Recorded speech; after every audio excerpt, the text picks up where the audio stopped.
Bu videoyim ayrim bir blogerlarga, ya'ni Koreyadagi mavzuni bo'ldi, to'xtatinglar, go'rda tinch yotsin, o'lgan o'lib ketdi deyotgan odamlar. Agar o'sha qizni o'rnida sizni farzandingiz bo'lganida, singlingiz bo'lganida, yaqinlaringiz bo'lganida, hozir siz bizlar bilan yelkama-yelka turib kurashayotgan bo'lardingiz. Misol uchun, menga nozima hech kim.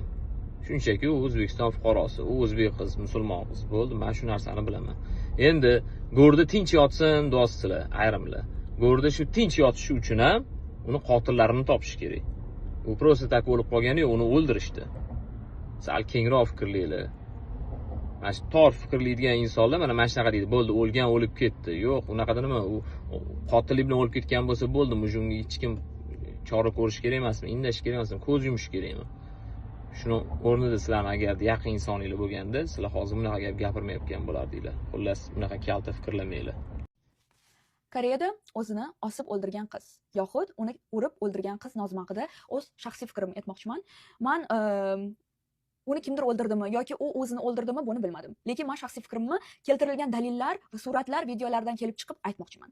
Ya'ni banyaning ramkasida, eshikning ramkasida odam o'zini osolmaydi. Chunki u odamni og'irligini ko'tarishga mo'ljallanmagan. U yengil metalldan qilingan, shunchaki banyaning eshigini nima deydi, ko'tarish uchun va suvni bu tomonga o'tmasligi uchun mo'ljallangan aslida.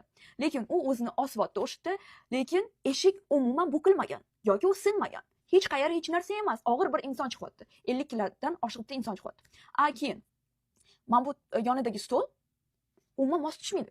Chunki qaranglar, buni balandligi shuncha bo'lsa, banyani balandligi juda ham baland emas. Shunchaki sizdan necha santimetr baland xolos. Hech qanaqa odamni ko'tarmaydi.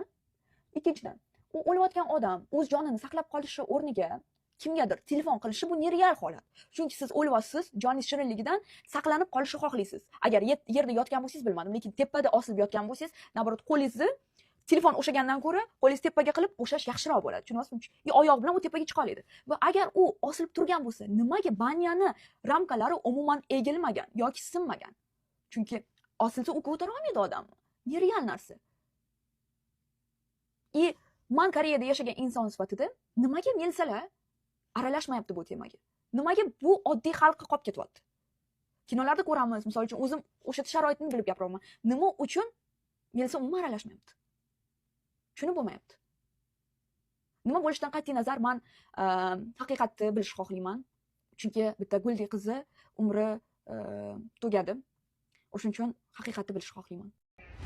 Koreyada mana bu Ekson Yig'adon akani o'rtasida, ya'ni vafot etgan qizi o'rtasida bo'lyapti, onasining o'rtasida bo'layotgan holatni ko'ryapsizlar ko'pchiliginglar. Menga qizi onasi ham mana Ekson yig'ayotgan ham hech kim bo'lmaydi. Men xolis Alloh o'zimning fikrimni aytmoqchiman. Hurmatli u Ekson yig'ayotgan aka. Sal tilga erib bermang aka.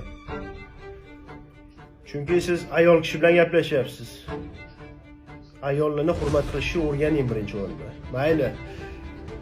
U ayol meni so'kyapti deydigan bo'lsangiz, siz ayol kishi bilan tenglashgan, siz ahmoqsiz o'zi. Ayol kishi bilan tenglashgan odam ahmoq deb hisoblanadi. Ayol kishini siz bilan bizga boshqa balki dunyo qarashi yo'q, fikrlashi yo'q, erkak kishiga o'xshagan. Men Koreyada hammasiga Ekson yig'aman, hammasi meni taniydi deb o'zingiz ko'ksingizga uryapsiz. Siz shu Ekson yig'ishingizga Alloh xohlabdi, siz bu ishni qilyapsiz. Agar Alloh xohlamaganda o'sha Koreyaga borgan musofirlikka o'xshab siz ham zavodda, polyada, fermerlik xo'jaligida ishlardingiz. Так что ayol kishilar bilan tenglashmasdan bu ayoldan uzringizni so'rab qo'ying. Ommani ichiga olib chiqib, yer bilan bita qilib, uyingda erkaging bor, namanganliklar deyapsiz. Sal tilga hushyor bo'lib gapiring. Men qolaversa bu videoni ko'rib turgan insonlardan iltimos qilardim, bu video ko'proq kishiga yetib borishini, o'sha Koreyadagi konsulliklar, tashqi ishlar xodimlar, migratsiya xodimlari shu narsa bilan qattiq kurashishini talab qilamiz. Manaqa Ekson yig'ib, o'zidan bir do'ppini kiyib olsa, Ekson yig'ayapman desa, hamma xalq ishonib, ichida yaxshisi ham bor, yomoni ham bor. Men iminnoy qilib aytmayapman. Men Ekson qilayotganlarni ko'pini ko'ryapmiz-da. 30% pul berasiz, 70% pul berasiz deb pul so'raydi. Men adashmasam, O'zbekiston fuqarolari musofir yurtida, Amerikadami, Londondami, Rossiyadami, Koreyadami vafot etsa, davlat budjetidan jo'natiladi u narsalar. bunaqa narsalarni oldini olmaguncha mana xalq ichida fitna bo'laveradi. O ekson qilyapgan aka, siz o Koreyadagi aka, ana ayolni yer bilan bitta qivordingiz. Hammaning ichida 10 ming, 100 ming, 1 millionlagan odamlarning ichida. Shu ayoldan uzr so'rab qo'ying.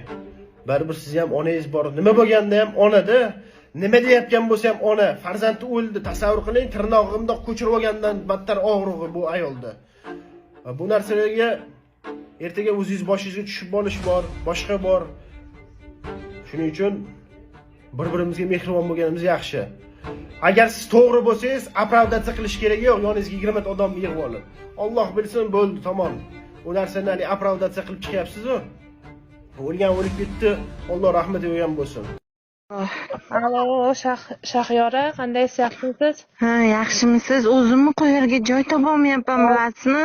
Hozir sizdan Tashqarida o'tiribman, qo'rqib ketyapman uyga kirishga daji. Hozir sizdan eshitganimdan keyin men ham qo'rqib qolib yuragim qaltirab ketdi. O'shaning uchun menga tashlayda, o'zingizdan udalik qilib tashlang debman-da. Men o'zimdan udalik qildim bu narsani. Telefonda turgandan yuragim yorilyapti daji. Oz telefoningizda bormi? Qarang. Men bir ayolga bolalari bor, ikkita bolasi bor, bir ayolga va'da berdim. Men hech kimga bu narsani ko'rsatmayman, tashlang deb va'da berdim. Men o'sha va'da berib, o'sha narsani ko'rdim men. Nimani ko'rdingiz shunda? Xonaga kirib kelayotganda, ichkarida Nozimani ustida Bolasini yozmayapsizmi, ishqi? Yo'q, menda uni yozmayman men. Men o'zim gaplashyapman-ku. Prosta menga tashlayda, siz o'chirib tashlang o'zingizdan. Bu narsalarni keyin aniq bo'lganda chiqaramiz deyatdim-da. Alo. Kimdirga tashlash iloji yo'qmi? Shuni shu ayolginaga aytsam, posolstvo bilan gaplashganmi onasi posolstvo bilan? Hozir telefonda gaplasha olmayapman ammam bilan necha kundan beri faqat Telegramda yozishyapmiz-da. Redka gaplashyapmiz.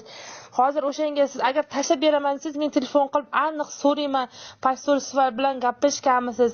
Bilasizmi Nozimani o'lgan deb so'rab beraman deyapman-da, aniq tashlab beraman desangiz.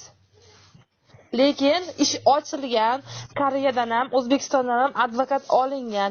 Hozir bularning orqasidan juda katta odam tushgan. Mana hamma narsani bilamiz. Lekin hammasini tozalab yuborgan-ku ular. Yo'q hechdimi?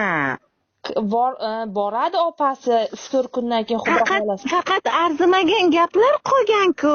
Arzimagan gaplar hammasini o'chirib yuborgan-ku, eshitma qolmagan. Balki o'chirmagandir, bordir biror joyda. Sherzod bilan Siroj bor faqat. Boshqa hech nima yo'q. U nima deydi? Sherzodni tanishmi ekan ular? Avaz qilgan.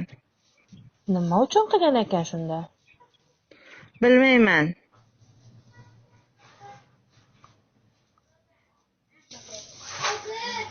Men ham qo'rqib ketyapman bor-ku. Hamma yog'i urilgan dabdala ekanmi? Ko'rdingizmi? Yo'q, qizni ko'rmadim, faqat avaz ko'rdim. U yerda oyog'i bilan cho'zilib yotgan o'sha edi. Yechintirib yotuvdi. O'li bo'lgan u. Yechintirib yotuvdi? Ha, o'li bo'lgan.